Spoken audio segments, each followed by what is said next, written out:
Alex had just gotten into bed and was trying to relax. If only her brain had an off switch. She was deep in thought, wishing she could be one of the ninja super twins. She wished she could just have special powers so her life would be easier. Every time she hit the soccer field, she had to score at least 3 points for her team. Every time she left the bunk, she had to worry if she'd stay strong for the rest of the day.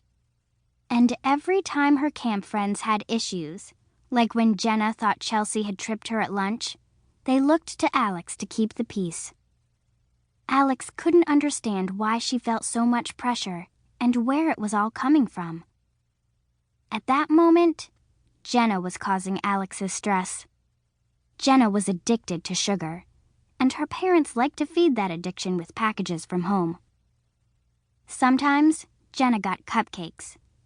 Other times, she passed out Swedish fish. That night, she had the largest quantity of nerds that Alex had ever seen. The round, little balls of candy were pink and purple. As Jenna passed them around, she was totally generous. Some nerds inevitably went flying.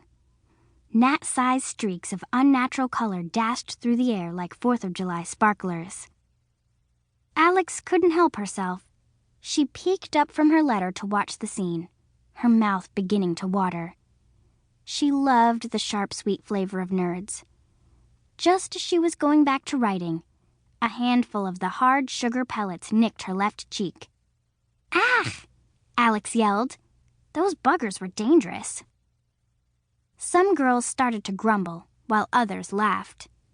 After 6 weeks together, everyone knew who'd get cranky, Chelsea, versus who'd get goofy, Jenna, Grace, Natalie. That's what had happened at Camp Lakeview every year Alex had been there, and she'd been going there for a long time.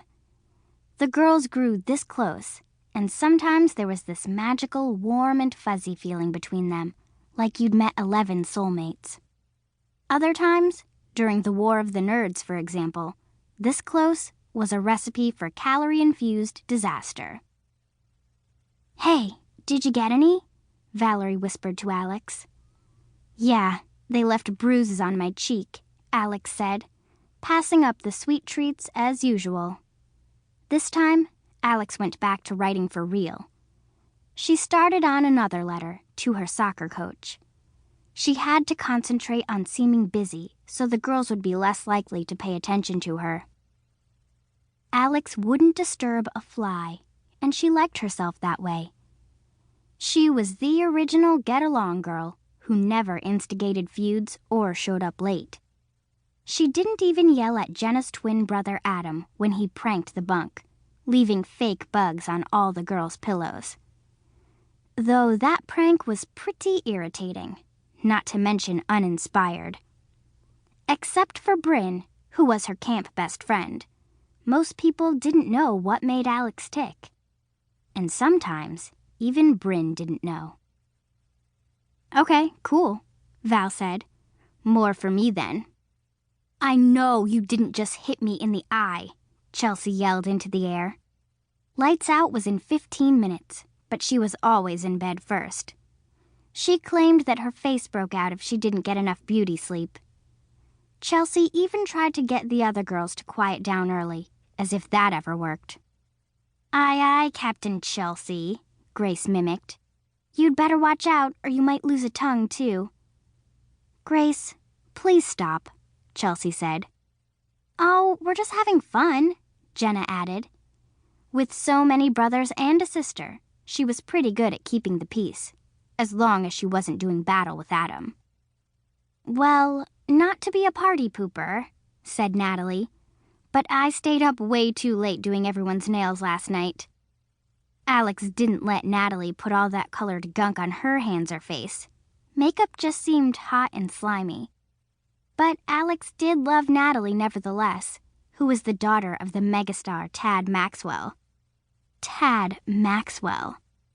Alex had taken down her posters of him after she'd found out Natalie's news at the beginning of the summer.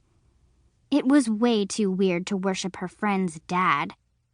Though Natalie's father was the most amazing athlete Alex had ever seen on screen.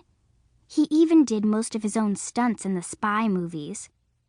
Alex's favorite scene was when Tad jumped off Mount Fuji when the deranged monk was chasing him. Anyway, Alex had to hand it to Natalie. Natalie wasn't stuck up or glamorous or Hollywood at all. Even if Natalie did love teen magazines, she was down to earth.